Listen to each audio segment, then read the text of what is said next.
Coucou les amis, je suis ravie de vous retrouver pour cette nouvelle vidéo. Je suis Audrey d'Énergie Libre, énergologue, énergéticienne et cartomancienne et nous allons voir les énergies jusqu'à la fin de la semaine.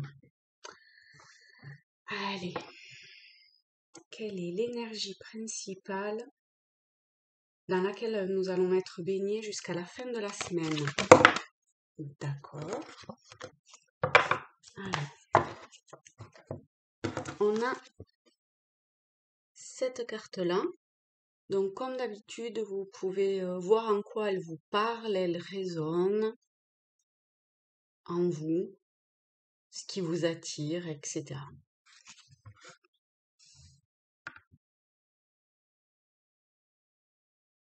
Là, ce que je vois, c'est plutôt la moitié. C'est ce cœur qui est coupé en deux et il manque l'autre moitié. On peut même pas le dessiner sur la carte, en fait.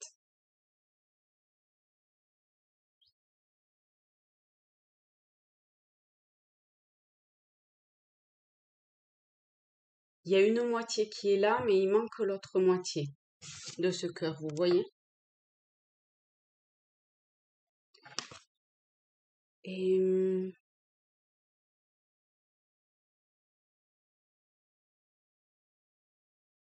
alors, c'est pas que ça soit positif ou négatif, en fait. J'ai pas ce sentiment-là ou ce ressenti pour le moment.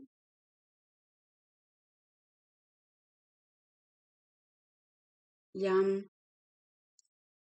il y a une percée qui se fait.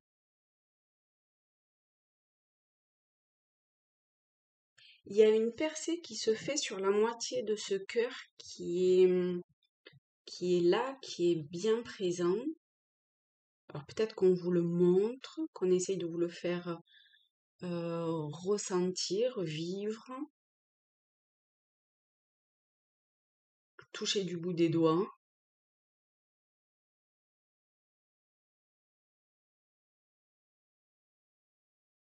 Alors il y a deux choses. On va poser deux questions. Enfin, en tout cas pour le moment. Le premier, c'est la première question, c'est qu'est-ce qu'il en est de ce cœur? Comment arriver à... Enfin, peut-être pas comment... Un complément d'information ou de message par rapport au fait qu'il n'y ait pas ce cœur en entier, en fait. Ok.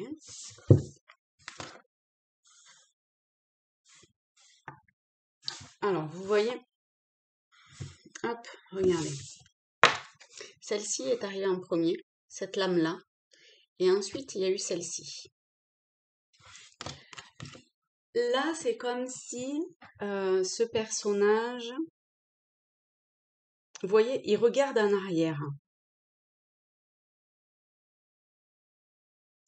Et il a avec les épées le mental, en fait.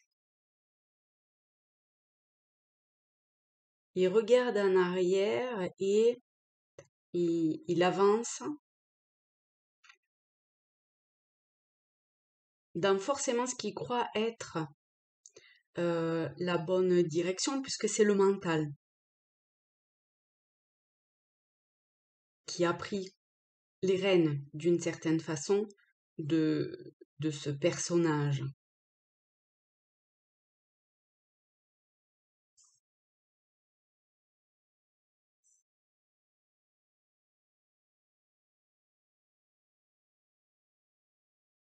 Vous voyez, les roses, elles sont derrière. L'amour, ce qui représente pour moi l'amour, les roses, c'est derrière.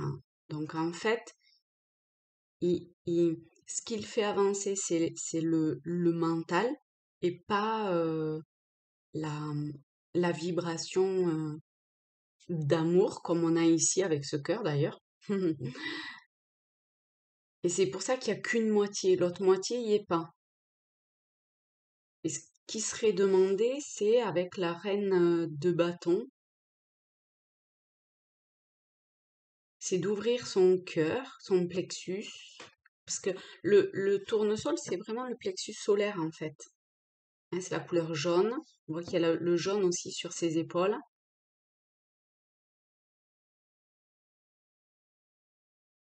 Et puis avec ce dragon et ce chat, c'est arriver à euh, maintenir une position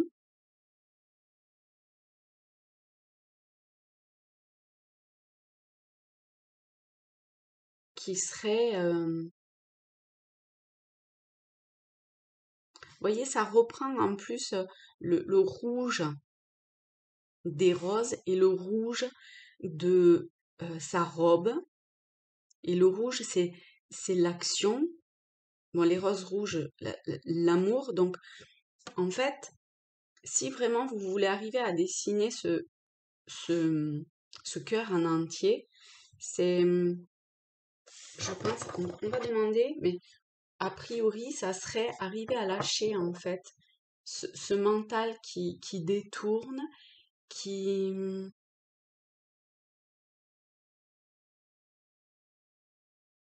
parce que le 7 d'épée, c'est très fort en signification quand même, hein. C'est, c'est la trahison,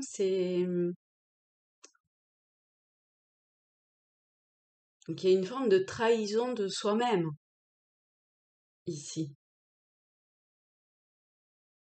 Si on se laisse comme manipuler d'une certaine façon par ce mental.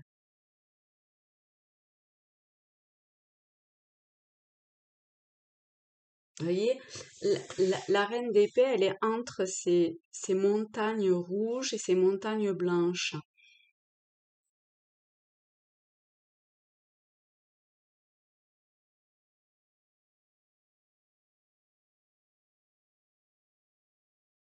Entre l'eau et le feu, ça revient beaucoup, ouais, quand même. Alors, est-ce qu'il y aurait... bon, le conseil, on l'a là, en fait, hein, par rapport à ce positionnement et à... euh, que... Oui, notre positionnement qu'il faudrait avoir, en fait, pour les personnes qui souhaitent vraiment euh, former ce cœur en entier. Ok. Je vais quand même voir s'il y a une autre... ok. Le magicien. Le magicien, c'est la carte numéro 1. Ce sont le début des choses qui commencent, la nouveauté, le départ. Et c'est aussi le fait que euh, l'être humain arrive avec tout son potentiel. Vous voyez, il y a tout sur la table.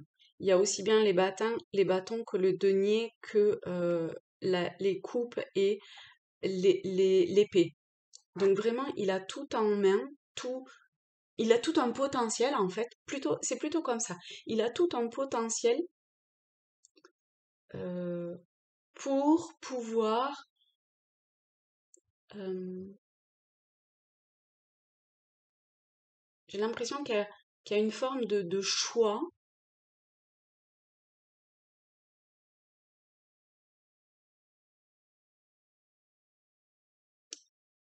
euh, afin de d'être totalement en accord avec ce que vous souhaitez de votre vie. Il y a peut-être, vous vous sentez peut-être comme bloqué, comme ouais, bloqué. Et en fait, c'est uniquement ce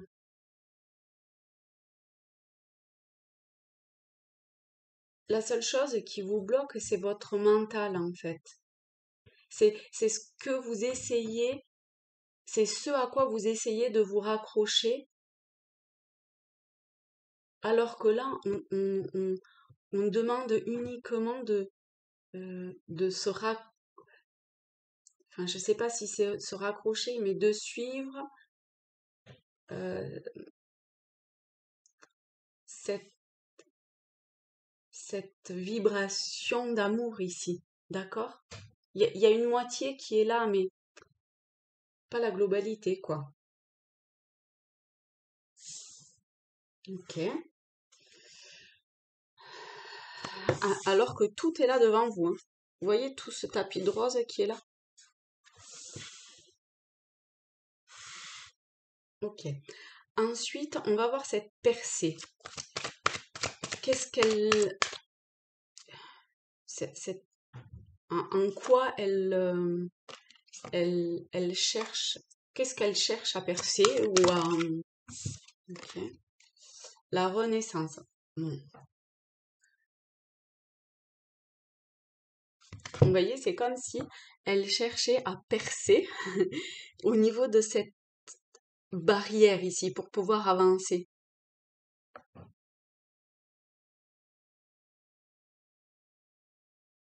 Et être ensuite avec en totale connexion, alors avec l'énergie d'amour ou avec les plans subtils, avec le divin.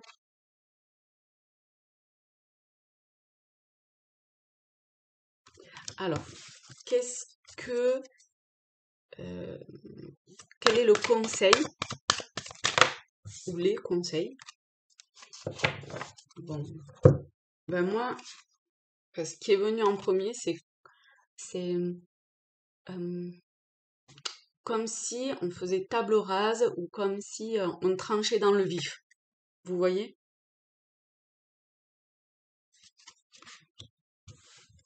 Ben, la percée, on tranche dans le vif. Ça rejoint hein, quand même. Mais ici, avec cette, vous voyez ce soleil, cette lumière, il y a, et les oiseaux, il y a, je pense que vous devez le sentir. Alors, vous voyez dans quel domaine ça vous parle, hein, d'accord?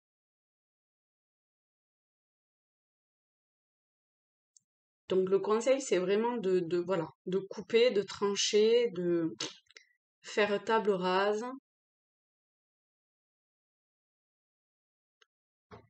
Euh, ça paraît difficile, c'est comme si on était un enfant, en fait, et on savait pas, euh, on peut pas, quoi. Vous voyez, cet enfant, il peut pas trancher dans le vif. Alors, comment y arriver? Oula, pas la volée, celle-là.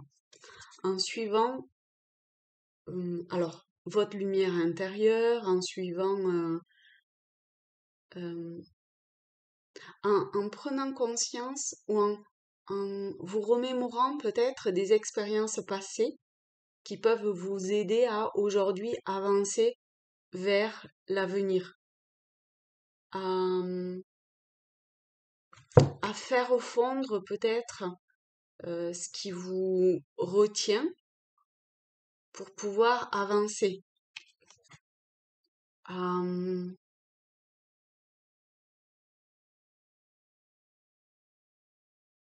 voyez, ici, il y a le vin. Le vin, c'est le jugement. Bon, là, c'est la renaissance, mais pour moi, enfin, là, en tout cas, c'est le jugement. Et le jugement, il y a une forme de,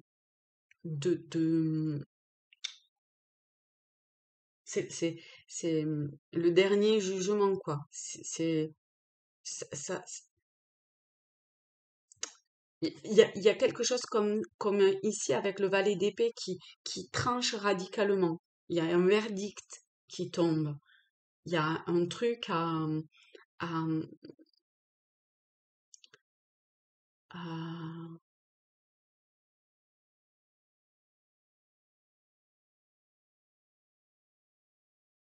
à, et je sais pas si c'est à écouter. C'est à la fois à écouter et à la fois à exprimer vraiment de façon très,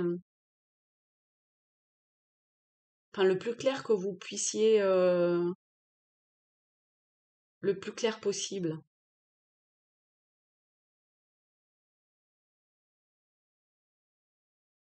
Il y a, vous voyez cette neige qui fond, qui tombe, c'est comme si il y avait des choses qui devaient se liquéfier, qui devaient, que vous devez ou qu'on doit euh, se défaire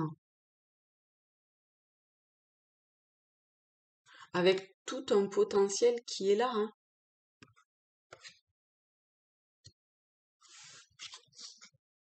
Ok. Est-ce qu'il y a... Non, je continue. Oui, je continue avec ce jeu. Est-ce qu'il y a un message complémentaire? Oula, oula, oula, oula, oula. Alors, on avait d'abord celle-ci. Le pendu, le 2 de bouclier et le monde. Hop.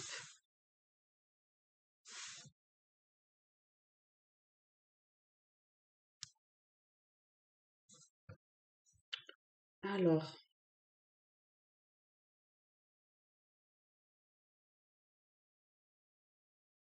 celle-ci le pendu me parle plutôt de lien. Vous voyez, avec ses racines, avec ici ce lierre. Il y a des liens en haut, en bas.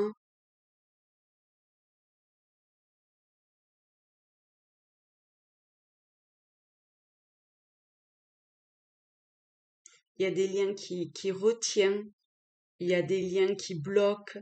Il y a des liens euh, qui font prendre conscience de certaines choses. Hum, Il y a des liens qui pèsent à droite, qui pèsent à gauche.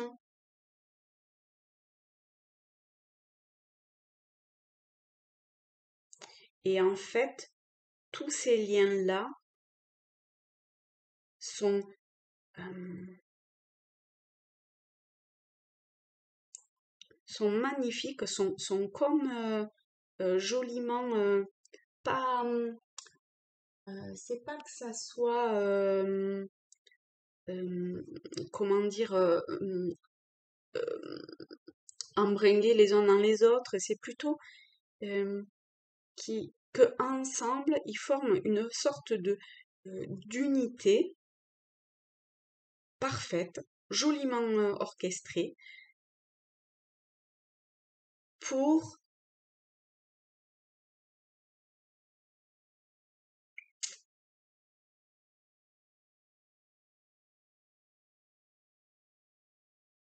faire ces allées-venues là entre les deux.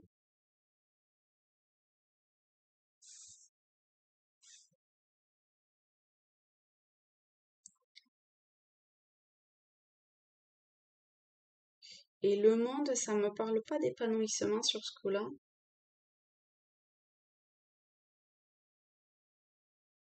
Ça me parle encore plutôt de choses qui sont enchevêtrées les uns aux autres.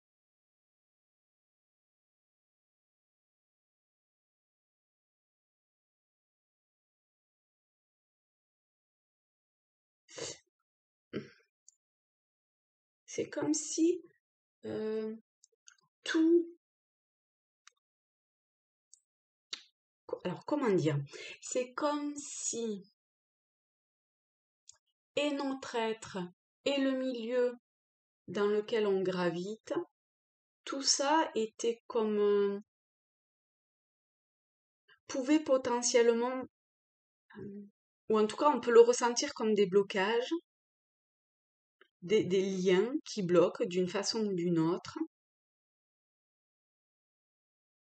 Mais ça aide à ces prises de conscience, ça aide à, à-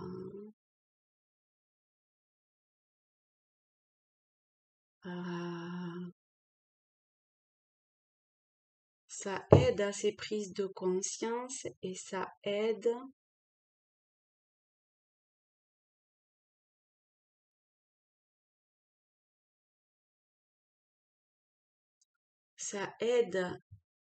à cette connexion avec, avec Dieu.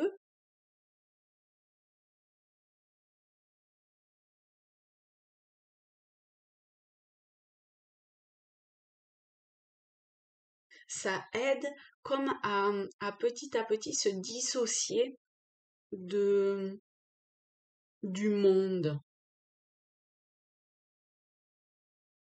Avoir le film qui se déroule vraiment comme sur un écran de cinéma.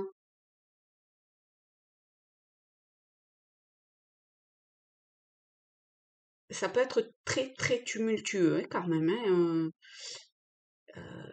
ça peut être difficilement vécu.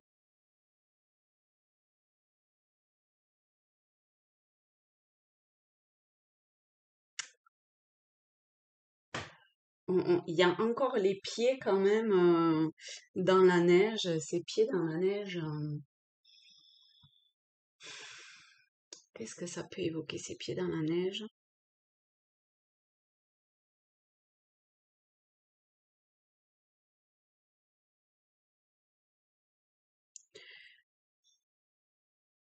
Vous voyez, ces deux se ressemblent énormément d'une certaine façon.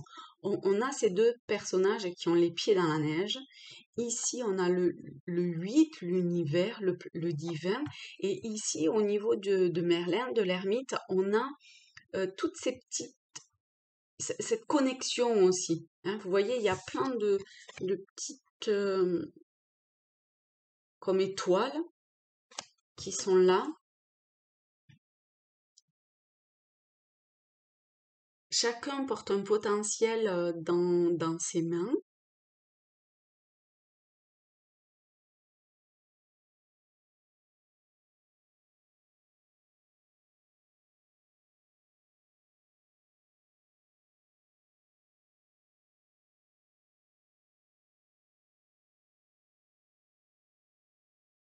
Après, c'est plus ou moins...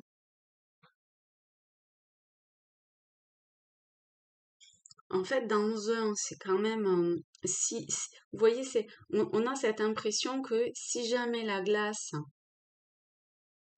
fond complètement, le seul endroit où l'ermite puisse aller, c'est avancer. Et s'il avance, eh bien, et s'il suit sa boussole, il, il- c'est comme s'il y avait quelque chose qui le retenait en fait de sauter dans le vide. Et là, il se sent étriqué entre deux.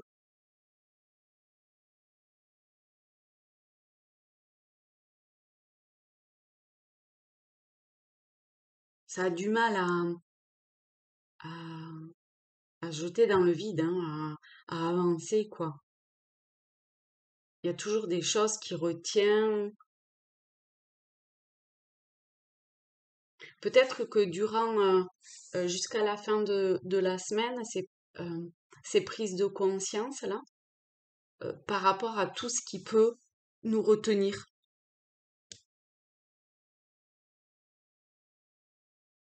Et après, est-ce que oui ou non, on décide de trancher, de couper dans... Voilà, on donne en tout cas, c'est ce qui est demandé, à trancher, à couper, à faire table rase. Ça, c'est vraiment ce qui est demandé pour pouvoir avancer ici. Hein. Sinon, on est toujours bloqué et il n'y a que la moitié, il n'y a pas la globalité du cœur.